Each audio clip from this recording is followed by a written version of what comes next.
GMX Governing Board Chair Cancio is here. And we also have a number of members from the always heavy-hitting Miami-Dade delegation in our legislature, led by our Senator Ana Maria Rodriguez. And we also have Representatives Busada Cabrera, Porras, Rizzo, Garcia, Basabi, and Barrero. So I want to thank them for being here and all their great work over what was a very productive legislative session. So we're here today to be able to announce that starting today on April 1st, and this is not an April Fool's joke, you are getting toll relief in the state of Florida for all of our commuters. So we were able in 2023 to do the most significant toll relief program in the history of the state. We were able to rebate 50% of all the tolls for our commuters on a monthly basis. So all you had to do, you have your transponder, you go through, you click a certain number of times to meet the threshold, so we know you're a commuter. Because like, look, the visitors, we want them to pay, right? We'd rather have them pay than us. So they do that. But if you're here just working and you're getting to and from work and you're getting hit with these tolls, we wanted to be able to provide relief. So that was very successful to be able to reduce. And in this area, you have people saving hundreds of dollars that year. Some even saved more than that because some are paying thousands of dollars in tolls depending on what you're doing. Now that's not the norm, but it does happen. So that is a way for us to provide relief for folks, given that we've been in this inflationary period now where you have groceries, all these other things. So it was really, really good. So we were able to come back and do it again. And I think the great thing about it, so it'll start April 1st. You don't have to do anything. And you'll see it on your May bill to show up. If you reach that threshold where we know you're commuting, you're going to get a 50% reduction. And the good thing is, if you look on this, it's not just, so obviously we have certain FDOT facilities that the state of Florida operates, as well as the Florida Turnpike. Okay, toll relief there, great, that's good. But, and this is why this is such a good program, we have other FDOT managed lanes, the 95 express lane. You have I-4 in Central Florida, 595 in South Florida, 295 in Northeast. All these other places qualify for toll relief. Other toll roads and bridges that are not even necessarily state managed or operated, but yet here we come in saying, you know what, you should get relief on that. So you've got a lot here in South Florida, Rickenbacker Causeway, Venetian, all those, but then even places like in the Panhandle, Garcon Point Bridge, that's a stiff toll. People have to use that to be able to go. There's other ones. So you look all throughout the state, people are going to be saving on all of those tolls. Everything up there will qualify. South Florida and Central Florida have the most, of course, and I think that more people will save in those two regions than others. But if you also look, Southwest Florida, at some of these bridges, the Sanibel Causeway, some people commute out there. You know, that place is rebuilding after Hurricane Ian. You need that. You have St. Pete, Tampa. You have Selman, all these other places. So this is really, really good to be able to do that. And the guys at FDOT ran this program very well in 2023. You know, you think like, okay, you're doing toll relief, but when you have all these different people managing the tolls, to be able to say we're going to give relief for all of those, administratively, it's much more difficult to do that. Much easier if we're just doing our turnpike and doing some of the FDOT. So they were able to manage that very, very well. And so we're back again April 1st. This takes us all the way through the end of March of 2025. And look, I mean, I think people are going to want to see this continue, but at a minimum, we got another year in the hopper that people are going to be able to save. So that's a really good thing. You don't have to do anything. All you got to do is just look at your bill, and it's if you have 35 clicks going through any of these toll facilities, which you figure if you're working full time, you're going to do that on a monthly basis, no problem. And it also includes if you're just doing leisure. That's the thing, getting around this area just for leisure, you're paying tolls too. So any commuter is going to hit that, and all you do is you just get the bill, you see it deducted. So, you know, maybe you save $50, maybe you save $100. It depends on how much you're doing, but it's really, really good. So I'm proud of that. I thank the legislature for stepping up and doing that, and it's part and parcel of finding ways within our power to be able to give relief for people. You know, now in the state of Florida, you don't pay any tax, no sales tax for any baby item. So people are doing that, diapers, all the stuff, strollers, cribs. I mean, that's as family friendly as you can be. So we have that. That's permanent. We've had a lot of great permanent tax relief for folks that are really benefiting them. But this toll relief, I think, is really, really significant. So we're excited to be able to re-up this for a second year. The other thing that we're also able to say, in large part because of working with the legislature to enact the program that we enacted last year, Moving Florida Forward, that we are going to be able to, today's really a milestone day here, we're able to say that because of Moving Florida Forward, the Golden Glades Interchange Improvement Project is commencing construction today. Now, this was not even supposed to start until next decade, but we got, with Moving Florida Forward, we've been able to accelerate. So you see what the rendering is going to look like. This is obviously a very sensitive part of this region, and so to be able to get this traffic flowing better is going to make a big difference. But because of Moving Florida Forward, we're looking at getting to projects through completion 7 to 10 years quicker than what they otherwise would have, because there's a lot of stuff in the hopper, different parts of the state. I mean, this is obviously big down here. There's a lot of stuff in Central Florida where you go. Some of these areas that have just exploded, like there's like backups, Polk County, in and out of I-4, places like Champions Gate, Celebration, all these other areas. So we're taking that, accelerating it, and the thing is, you know, I've said many times, I don't go around to other states begging businesses to move here, begging people to move here. They just do. And that's reflected in the numbers. Now, you'll have some, like NBC News, try to take an incredible headline they tried to run, trying to say people are leaving Florida in droves. And then they had to admit in the article we were #1 for net in-migration in the year that they're talking about. So I don't know how you try to do that.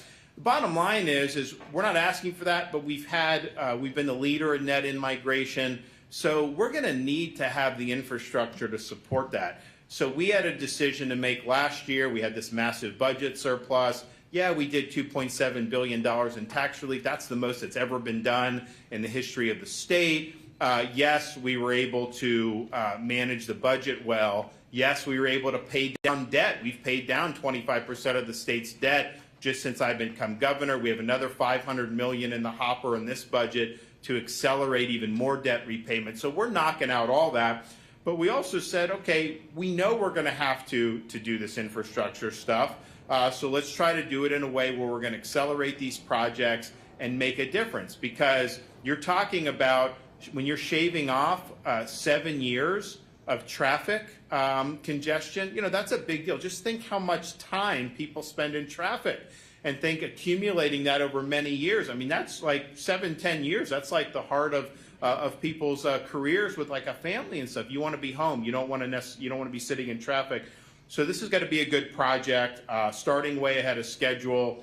Moving Florida Forward, we had the initial funding last year, and then the remaining this year in this budget that's pending, and we're going through the budget. Obviously, we'll have that done in the relatively near future. But you're going to look at a lot of great projects as a result of this, and even with all of that, we are still running some of the biggest surpluses that we've ever run in the history of the state, and they're the biggest surpluses ever in Florida prior to 2019. Each year is. Now it fluctuates what is more, what is not, depending on how the revenue comes in. You know, we're getting $100, $200, $250 million over in revenue. That's been pretty normal over the last many years, but even now, you see a lot of problems in other states with these massive budget deficits. Some of these numbers are very eye-popping in the other states. That's not happening here. So we're doing all this, giving toll relief, giving tax relief, making sure the budget's fiscally sound, yes, paying down debt, yes, running surpluses, but also meeting the needs for infrastructure, which is really, really important. So I'm excited to be able to make these two announcements. I think both of these are going to be very meaningful. Obviously, the toll relief starts today. People are going to get that on their bill starting next month, and they're going to see that immediately. This project may commence today. Not going to be done by next month, but it's going to be done earlier than it would have been done had we not done the Moving Florida Forward program. So I'm really excited about it. I'm going to call up some folks in a minute. I will just say, we've now been able to repatriate over 200 Floridians who were stuck in Haiti and trying to get out back safely to the state of Florida. So I want to thank everybody that's been involved in that. We've got some more that we're going to be doing. I do think now you have more State Department involvement in that, and so which is really how it should be, right? I mean, it's odd. It's not the norm to have a state going into Israel and exfilling people, or going into Haiti and exfilling its citizens. Usually that would be the U.S. government that would do that, but that wasn't necessarily what was happening, at least with the speed and user friendliness that we had hoped would happen for our residents. And so we've stepped up and filled the void yet again. So we continue to see successful flights, probably have some more coming, but I also think if there are going to be big State Department flights, that hopefully will take care of most of the remainder. So all in all, it was very good, and I'm proud of the folks who worked really hard to get that done. Not easy in that part of the world right now. Also, I know they're doing a celebration in Miami Beach tomorrow about the spring break.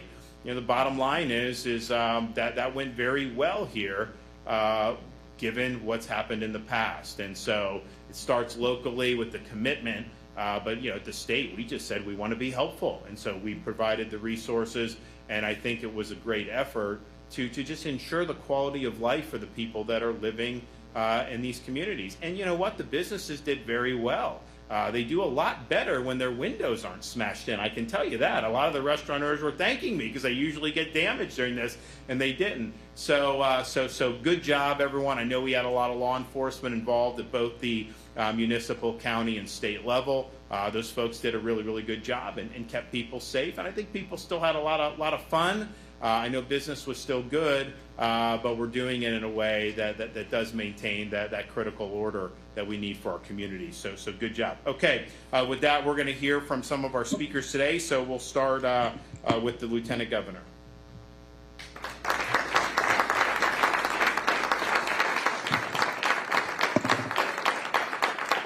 Good afternoon. It's great to be here, especially in Miami-Dade. This very important announcement that the governor is proud to tout. Toll relief is something that I'm very passionate about, Governor, and I think that the words toll relief to everybody in this room are extremely important. They're going to bring a tremendous amount of relief to so many people that are struggling, as you mentioned, under the weight of bite inflation, the cost of groceries, the cost of gas, all those things that create challenges for hardworking families. This project, this initiative is going to bring that much more to their bottom line every month. And what I'll say is toll relief, traffic, congestion, all of those things are a frequent topic of conversation, regardless if you're talking to a neighbor, if you're having coffee at Versalles and Isla Canarias. Governor, I know you like Cuban coffee, and I'm sure if you go to any one of those spots, they will thank you for this initiative.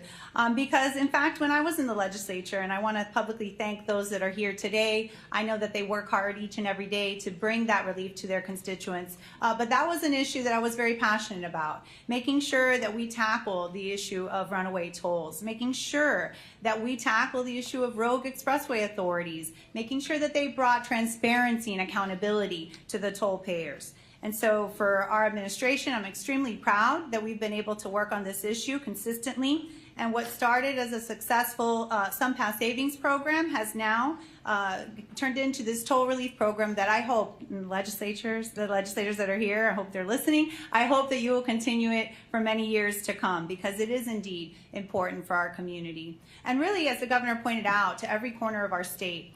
And so from the program that was issued, over $470 million worth of toll credits, that benefited over 1.2 million customers. And it saved up to and approximately $400.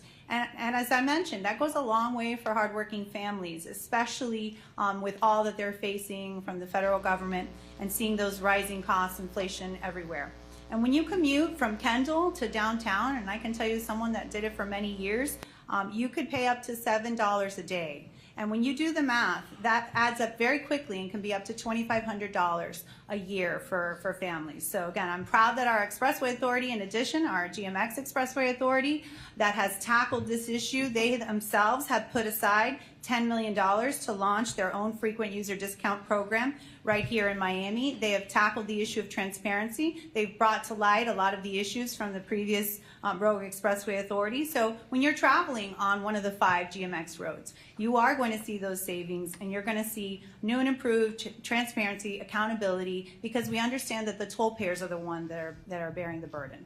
So again, I want to thank the governor for his leadership on this issue. I want to thank the legislature and the 2 county commissioners, I know one is here, that have been obviously touting this issue as well. I understand how challenging it is at the county level, and the county has a lot of issues that they're dealing with, but this issue is important for your constituents, and I know you hear from constituents on this issue as well. So thank you all very much, and I appreciate the governor's leadership on this.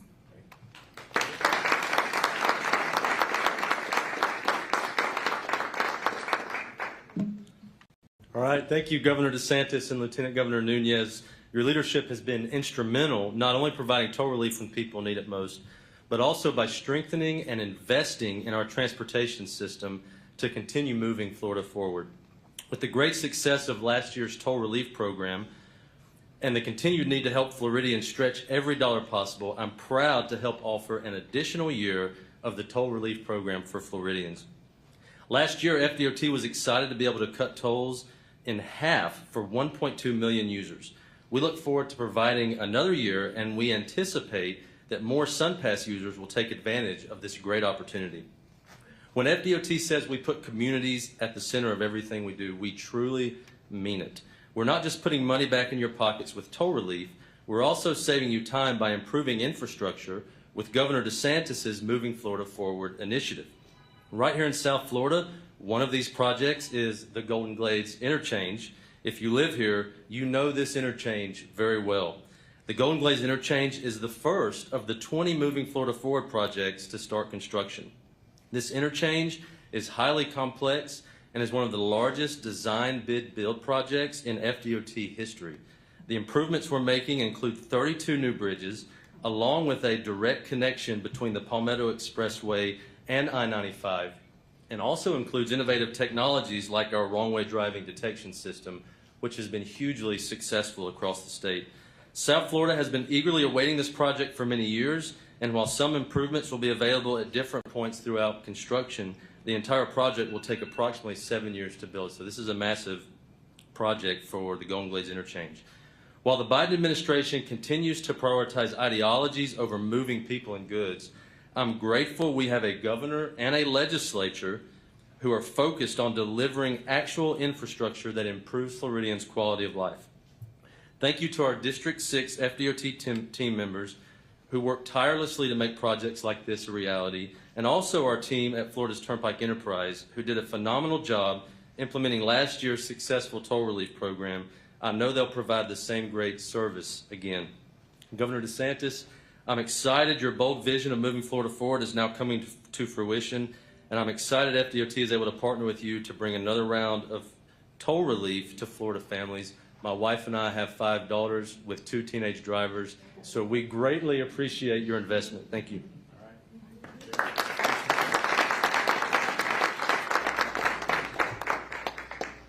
Good afternoon, Governor DeSantis, Lieutenant Governor Nunez, FDOT Secretary Perdue, and the many public officials and community members gathered here this afternoon. I'm Mary Lee Cancio.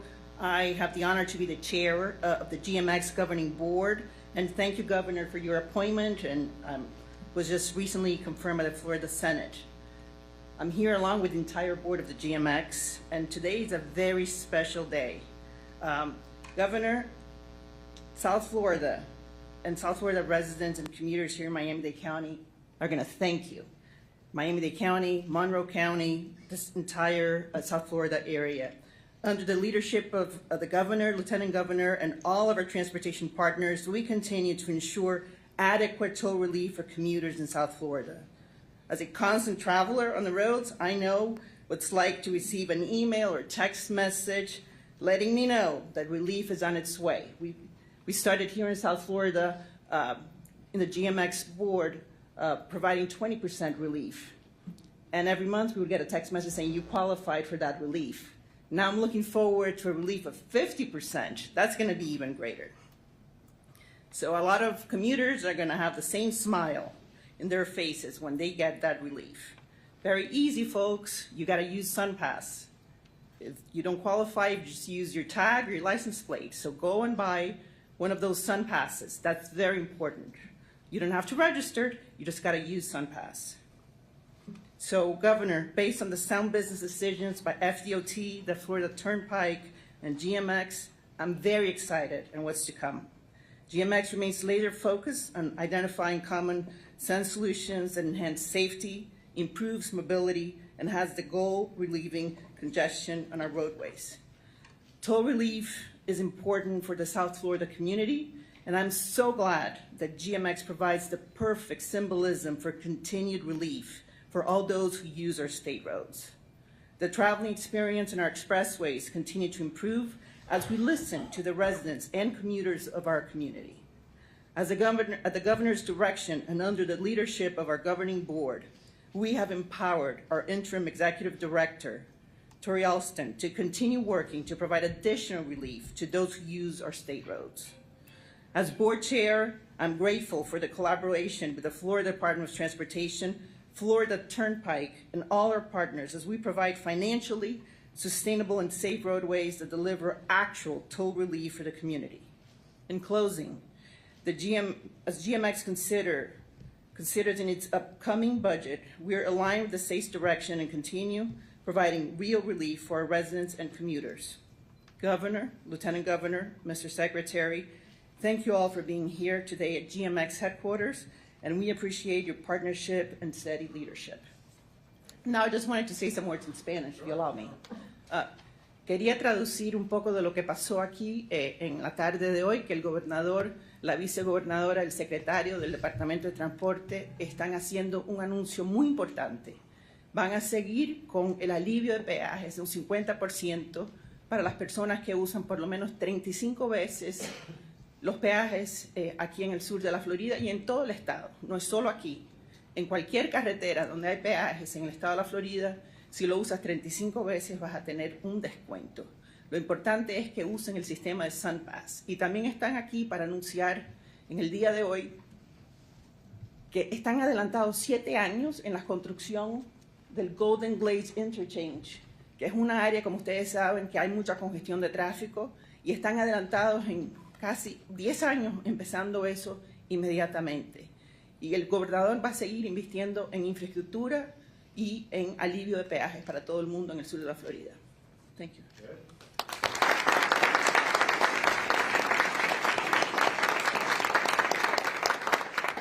So you see, I mean, this is going to have a big impact, certainly in South Florida, other parts of the state as well, with the toll relief. We're really excited about that, and we're also excited that this project is moving now. And we don't have, we can't wait till next decade to start doing something that we know needs to be done, and that's going to be true for different parts of the state as well. You are going to see an acceleration of projects that were not anticipated to be complete, some of these, for 20 years. You're going to see those moved up in the queue because we've dedicated more resources and we're pressing forward ahead, which is what you should expect to do. It's not, we don't run this operation like they run the federal government, I can tell you that. So, all right, great. Well, I'm excited about today's announcement. I'm glad this starts in April. I know people want to get the relief, and you don't have to do anything. You don't have to sign up. All you have, if you have a transponder, SunPass, or other program, all you do, they'll do all the work for you. You just realize the savings. Yes, sir. Thanks. Is that toll relief program expanding at all? Did you say it used to involve just state roads, but now it goes beyond? Well, so we initially in 22, we did something just with the turnpike. We did that administratively. Then in 23, we included beyond. That was the first time that's ever been done. So we're continuing doing that. So some of these, I mean, you have Cape Coral Bridge over in Southwest Florida, not an FDOT. Sanibel, not FDOT. In fact, we rebuilt Sanibel Causeway after the hurricane in a matter of a couple weeks. That was not a state road, and we don't manage the toll. Rickenbacker Causeway, all these different things are not, and most of the roads, honestly, if you look along South Florida, I mean, look at how many different roads there, Don Shula, Dolphin, all those, not FDOT managed, and yet we're including all those in toll relief. And so I think they've done a good job just administratively. That's a lot of moving parts, getting the refunds to the customers, and it'll be good. And we want to be able to have folks save. I mean, look, there's expenses you deal with in life. No one wants to deal with that. I mean, obviously, we'd like to pay as less as possible, but just seeing these tolls get rung up, I mean, you know, it's not good. And it's just like, man, how much does it cost just to get to work? So for us to be able to returning half of that, I think is really, really good. Yes, sir. First of all, happy Easter. What is your family, you and your family do yesterday? And what do you make of President Biden redubbing of the two holidays? Transgender Wait a minute. He said that didn't happen. He said he didn't do it. So which raises the question, either he's not being honest with the public or he really didn't know what was going on. And so my question would be, who's running the presidency? Is it a bunch of woke 20-something-year-old White House staffers that just put out this drivel whenever they want? So I don't know who's in charge. The fact that he's not owning up to it, either way it's bad. Either he's not being honest or he really didn't have anything to do with it. But what we did was we had a big Easter egg hunt.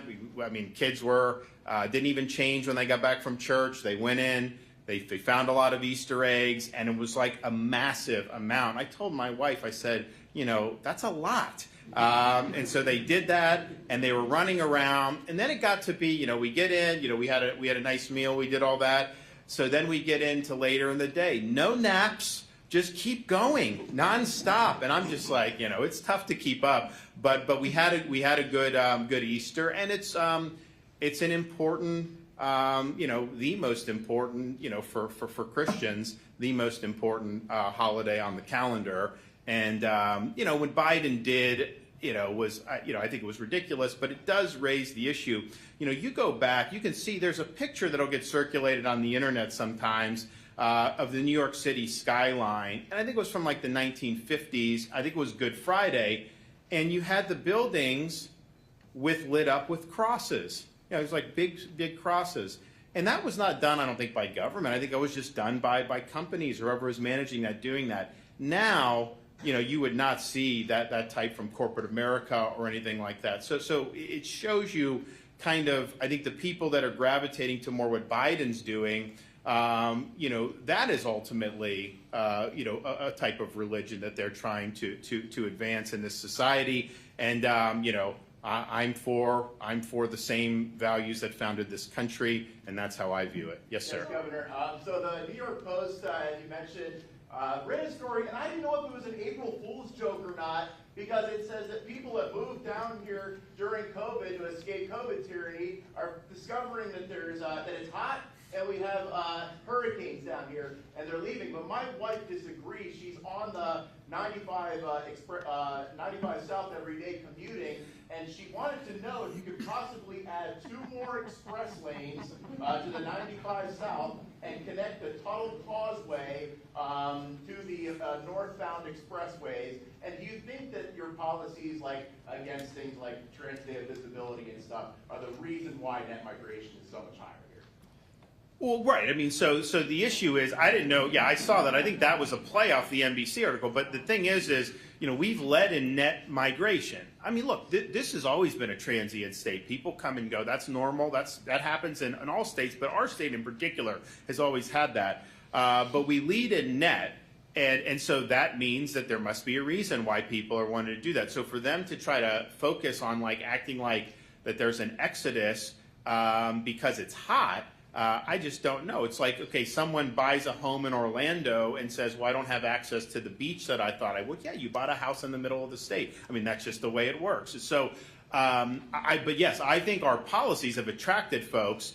First, living in Florida during COVID was like living in a different country. if you were coming from Illinois or New York or some of those places. And you know how I know? Because people that implemented some of those policies sent their families to live in Florida rather than live under their oppression. So that was true. I think how we've empowered parents on education has been really important.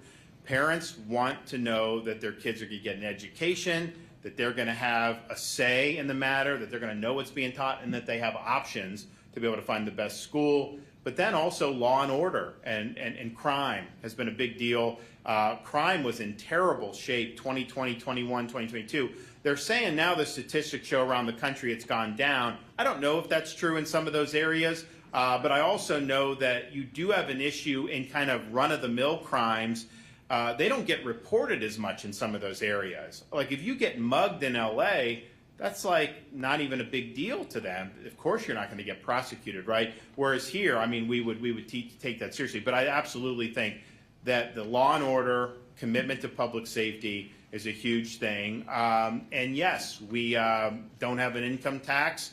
And yes, it's hotter in the summer here than it is in some other places. I don't think that that's like, you know, it takes a great investigatory journalistic enterprise to figure that out. Of course it is. That's just the nature of it. But all the more reason why what we did last week to make sure we're not going to allow these squatters to commandeer private property is really important. Because you do have people that will live here 7-8 months of the year. Maybe they go to Maine or New York or even we got a lot of Canucks that come down here and own property. So you're gone for the whole summer. And again, this isn't most Floridians, but we probably have more in our state that do that than just about any other state. You go and then you come back 4 months later and someone sets up shop in your house and then they're asserting rights against you. And then in some of these states, the property owner is the one that actually gets arrested when there's a confrontation. That's absurd. You don't have a right to squat in somebody's property. And so if you try to squat in the state of Florida, the homeowner has a very quick remedy. You call the sheriff, and you guys will have a sheriff soon here in this county. You call the sheriff, they send people, and they evict the squatters from your residence. That's the way it should be. That's how private property rights work.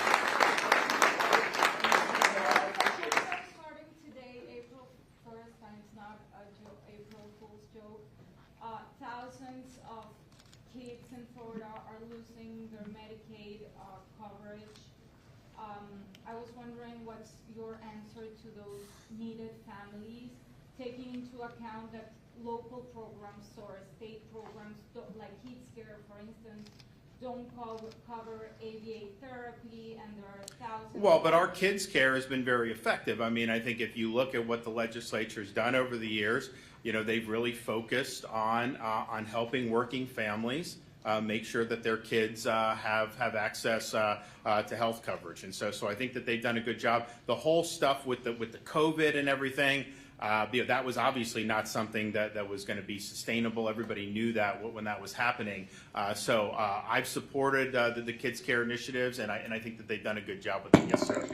Just our friends in Orlando are calling. Maybe you can elaborate on the Regina Hill suspension, please. Why you went ahead and did that? Sure. So this is in Orlando. A city commissioner has been indicted on felony charges, and so my authority as governor for countywide officials is a suspension authority that does not necessarily need to be criminal. Neglect of duty, if you read the neglect of duty, drunkenness, there's different things they lay out. For municipal officials, it's that criminal indictment that triggers that. So she has been indicted, she's facing felony charges, and so I think in every instance since I've been governor, when a local official, a municipal official has been facing felony charges, they've been suspended. And now what will happen is, if she's convicted, then she's out for good. If she's exonerated, then she can come back and potentially do it. I think there's been a lot of buzz in that community. I think that there's a lot of problems or a lot of concerning things with this conduct and this behavior, but that's for the courts to settle. What I do is when I see somebody's been charged like that for felony offenses, it's just a matter of course that we've done that, and so we did it in this instance. Thanks, everybody. Bye-bye.